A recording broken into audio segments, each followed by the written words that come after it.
ഇൻവെർട്ടോ L M ബിയെ കുറിച്ചുള്ളൊരു video ആയിട്ടാണ് technical circuits YouTube ചാനലിൽ നിന്ന് വന്നിരിക്കുന്നത്. ഞാൻ സുരേഷ് അമ്പലപ്പുഴ.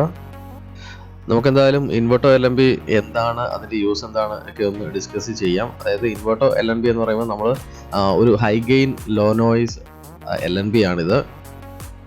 മറ്റുള്ള K U band L N ബിയെക്കാട്ടിലും കുറച്ചുകൂടെ നല്ല ഗെയിൻ തരുന്ന, അതായത് നോയ്സ് സ്പീക്കർ കുറച്ച് റിസീവറിലേക്ക് വിടുന്ന ഒരു എൽ എൻ ബി ആണിത്. നമുക്കറിയാം, നമ്മുടെ സിഗ്നൽ സാറ്റലൈറ്റിൽ നിന്ന് ഡിഷിലേക്ക് വരുന്ന സിഗ്നലിനകത്ത് ഒരുപാട് നോയ്സ് ഉണ്ടാകും. അതായത് നമ്മൾ പാർട്ടിക്കിൾസിലൊക്കെ തട്ടി റിഫ്ലക്റ്റ് ചെയ്തിട്ടൊക്കെയാണ് വരുന്നത്. അപ്പോൾ ഒരുപാട് നോയ്സ്, ഇപ്പോൾ നമ്മുടെ എയറിൽ ഒരുപാട് നോയ്സ് ഫിഗറുണ്ട്.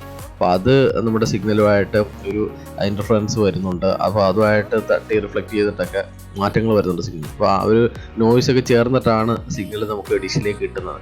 അത് എൽ എൻ ബി ആണ് ഇത് കൺവേർട്ട് ചെയ്ത്, അതായത് നോയ്സ് മാക്സിമം കുറച്ചിട്ട് നമുക്ക് റിസീവറിലേക്ക് നല്ല സിഗ്നൽ തരുന്നത്. അതുപോലെ തന്നെ ആ വരുന്ന ഗെയിൻ നല്ല രീതിയിൽ ആംപ്ലിഫൈ ചെയ്ത് നമുക്ക് റിസീവറിലേക്ക് തരുന്നതും ഈ ഒരു എൽ എൻ ബി തന്നെയാണ്. അപ്പോൾ അത് നല്ല ഒരു മാക്സിമം ഗെയിനുള്ള ഒരു എൽ എൻ ബി ആണെങ്കിൽ നമുക്ക് നല്ല സിഗ്നൽ കിട്ടത്തുള്ളൂ, ഫ്രീസിങ് ആകാതെ കിട്ടത്തുള്ളൂ. അപ്പോൾ ഇങ്ങനെയൊക്കെയുള്ളൊരു ദൗത്യമാണ് നമ്മുടെ ഈ ഇൻവെർട്ടോ എൽ എൻ ബി ചെയ്യുന്നത്.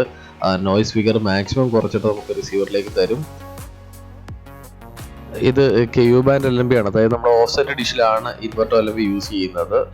K U band L N ബിയുടെ ഒരു ഹൈ മോഡൽ എന്ന് നമുക്ക് പറയാം. അതായത് സാധാരണ എൽ എൻ ബി നമ്മൾ കാണാറുണ്ട്, അതിൻ്റെ ഒരു high end L N B ആണിത്, ഇൻവെർട്ടോ എൽ എൻ ബി എന്ന് പറയുന്നത്.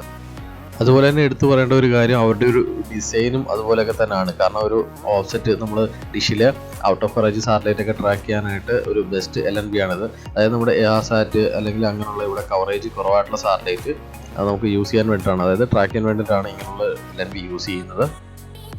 അതായത് കെ യു ബാൻഡ് ഡിഷ് എന്ന് പറയുമ്പോൾ നമ്മുടെ നോർമൽ ഡി ടി എസിന് വരുന്ന 60 സെൻറ്റിമീറ്റർ 65 സെൻറ്റിമീറ്റർ ഡിഷൊക്കെയാണ് കെ യു ബാൻഡ് ഡിഷ് എന്ന് പറയുന്നത്. അപ്പോൾ അതിൻ്റെ തന്നെ വലിയ ഡിഷ് എന്ന് പറയുമ്പോൾ നമുക്കൊരു 6 ഫീറ്റ് ഒരു 160 സെൻറ്റിമീറ്റർ ഒക്കെ വരെയാണ് അവൈലബിൾ ആയിട്ടുള്ളത്. അപ്പോൾ അതിവിടെ ഇല്ല, ദുബായിലൊക്കെയാണ് അവൈലബിൾ ആയിട്ടുള്ളത്. പിന്നെ ചെയ്യേണ്ട ഒരു മെത്തേഡ് എന്ന് വെച്ച് കഴിഞ്ഞാൽ, നമ്മൾ ATM-ൻ്റെ ഒക്കെ യൂസ്ഡ് ഒരു സ്ക്രാപ്പിന് കൊടുക്കുന്ന ആ ഒരു ടൈപ്പ് ഡിഷ് ഉണ്ടല്ലോ, ATM-ൻ്റെ ഒക്കെ ഡിഷ് 6 ഫീറ്റ് ഒക്കെ കിട്ടുക ആവശ്യം പോലെ. അപ്പോൾ അത് വാങ്ങിച്ചിട്ട് നമ്മൾ ഈ ഒരു എൽ എൻ ബി യൂസ് ചെയ്ത് കഴിഞ്ഞാൽ നല്ല പെർഫോമൻസ് കിട്ടും. കൂടാതെ അതിൻ്റെ ഒരു സ്കേലാർ റിങ് കൂടെ ഉപയോഗിക്കേണ്ടതാണ്. അതായത് നമ്മൾ ആ ഡിഷ് വാങ്ങിക്കുമ്പോൾ തന്നെ വലിയൊരു സ്കേലാർ റിങ് കിട്ടും. അത് കൂടെ ഉപയോഗിച്ചാലേ നല്ല സിഗ്നൽ കിട്ടത്തുള്ളൂ.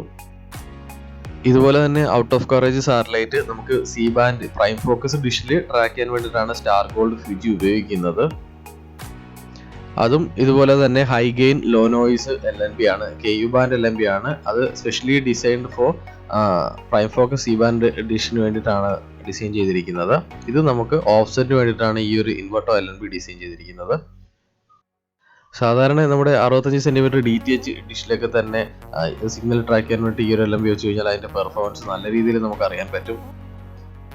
നോർമൽ എൽ എൻ ബി വെക്കുന്നതിനെക്കാട്ടി ഒരു 5 to 10% വരെയൊക്കെ നമുക്ക് മാക്സിമം നല്ല സിഗ്നൽ കിട്ടും. പിന്നെ ഒരു പ്രത്യേകത എന്ന് വെച്ച് കഴിഞ്ഞാൽ ഫ്രീസിങ് ആകാതെ കിട്ടും. അതായത് ഫ്രീസിങ് വരുന്ന സിഗ്നൽ, ഔട്ട് ഓഫ് കവറേജ് സാറ്റലൈറ്റിൻ്റെ ഫ്രീസിങ് സിഗ്നലുകൾ ഫ്രീസിങ് ഇല്ലാതെ കിട്ടും. അതാണ് ഒരു പ്രത്യേകത.